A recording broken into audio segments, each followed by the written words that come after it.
Le changement climatique est désormais là, palpable, étouffant. L'été dernier, la France a connu 2 canicules avec un record de température à plus de 46 degrés le 28 juin. En août, nous avons pleuré devant les images des incendies ravageant l'Amazonie. Ce réchauffement climatique entraîne une augmentation des catastrophes naturelles et la sécheresse et la montée des eaux entraînent des flux migratoires incontrôlés et des urgences humanitaires. Nous avons vu le plastique envahir la mer et les océans. Nous avons également vu des espèces disparaître. La bonne nouvelle dans tout ça, c'est que nous sommes de plus en plus nombreux à entendre ces cris d'alarme et à vouloir réparer tout ceci. À agir pour que ces choses n'arrivent plus, ou du moins, très peu. Aujourd'hui, rien n'est perdu si l'on prend les bonnes décisions, car des solutions existent. Faut-il encore arriver à les appliquer? Comme contenir la hausse des températures en dessous de 1,5 degré d'ici la fin du siècle, arriver à se passer des énergies fossiles, développer les énergies renouvelables, défaire le lobby climato-sceptique, sanctionner les multinationales qui n'en ont que faire de l'impact qu'ils ont sur notre planète, soutenir la diplomatie climatique, protéger nos forêts, encourager les mouvements globaux, luttant pour demain. En France, nous observons une plus forte mobilisation pour la protection de la nature, notamment lors des manifestations pour le climat qui se sont déroulées les 20 et 21 septembre 2019. Elles montrent à quel point la planète nous préoccupe tous. Dans cette manifestation, nous avons d'ailleurs pu observer une très forte proportion de jeunes. Ils se battent pour leur futur et celui des générations suivantes.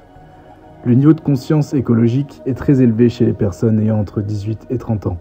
Et cela va au-delà du fait d'être informés. Les jeunes ont conscience de la gravité du dérèglement climatique et de la responsabilité humaine dans les changements à l'œuvre. Et ce, quelle que soit la catégorie sociale. Regardez leurs habitudes de consommation. Certes, ils déclarent aimer consommer, mais plus que la moyenne, ils cherchent des produits d'occasion, durables, en privilégiant la location, l'emprunt et le troc. Il y a bien une rupture avec un modèle de consommation hérité des 30 Glorieuses, tourné vers le neuf et le jetable. Les grèves lycéennes pour la sauvegarde du climat incarnent l'espoir d'une jeunesse écolo, mobilisée pour protéger la planète face à l'inaction des générations précédentes. Ce sont eux qui feront bouger les choses et qui changeront la planète que nous connaissons. À travers cette association, nous souhaitons participer à notre échelle à ce mouvement global en enseignant et en sensibilisant les plus jeunes aux enjeux auxquels nous faisons face.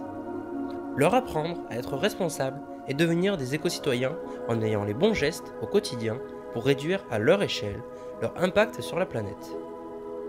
Pour parvenir à stopper cette hausse des températures, il va de soi que chaque personne, individuellement, doit faire des efforts et être impliquée dans ce mouvement global. Il est beau de voir à quel point de nombreuses personnes deviennent consciencieuses par rapport à l'environnement. Mais le combat n'est pas fini. Il faut continuer à faire des efforts. C'est un combat collectif où chaque petite action est importante. Si nous visons en priorité les plus jeunes, c'est car nous estimons que ce sont ceux qui seront les plus impliqués dans le développement de notre planète dans les années à venir.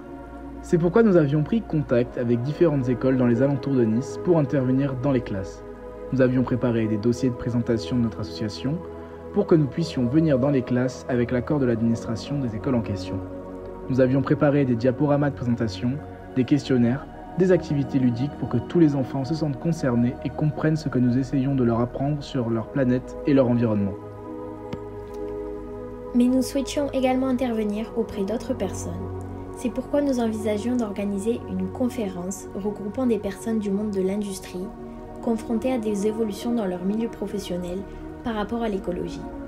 Savoir comment ils s'y adaptent ou pensent s'y adapter, les moyens mis en place pour y parvenir, mais aussi les différents métiers qui se développent dans ces secteurs et qu'ils recherchent au sein de leur entreprise ou rechercheront pour évoluer en même temps que notre société. Nous souhaitions aussi participer à des clean walks sur les plages de Nice et dans la ville, avec d'autres associations de l'école. Nous souhaitions intervenir auprès des passants de la place Masséna en leur posant des questions sur les gestes du quotidien qu'ils peuvent effectuer pour limiter, à leur échelle, leur empreinte carbone ou bien leur consommation. Que ce soit en prenant des douches courtes et froides, éteindre leurs appareils téléphoniques la nuit pour limiter leur consommation énergétique, les produits qu'ils peuvent utiliser au quotidien. Tout ceci était présenté sous forme d'un questionnaire et en fonction de leur score, nous voulions leur donner un flyer leur indiquant les choses qu'ils peuvent faire en plus pour limiter encore plus leur impact sur la planète. En conclusion, vous l'aurez compris, nombreux de nos projets ont dû être annulés en conséquence de la situation sanitaire actuelle. Néanmoins, à travers cette association, nous avons pu prendre conscience un peu plus de ce qui nous attend demain et de ce que nous devons faire pour que cela n'arrive pas. Nous avons appris, à notre manière, à être des personnes plus responsables par rapport à la planète et notre manière de nous comporter. Nous comptons tout de même pouvoir faire partie d'organisations similaires à celle-ci pour pouvoir apporter notre aide, prendre part à des mobilisations comme nous l'avons vu en France ou ailleurs dans le monde, pour faire entendre notre voix et faire bouger les choses.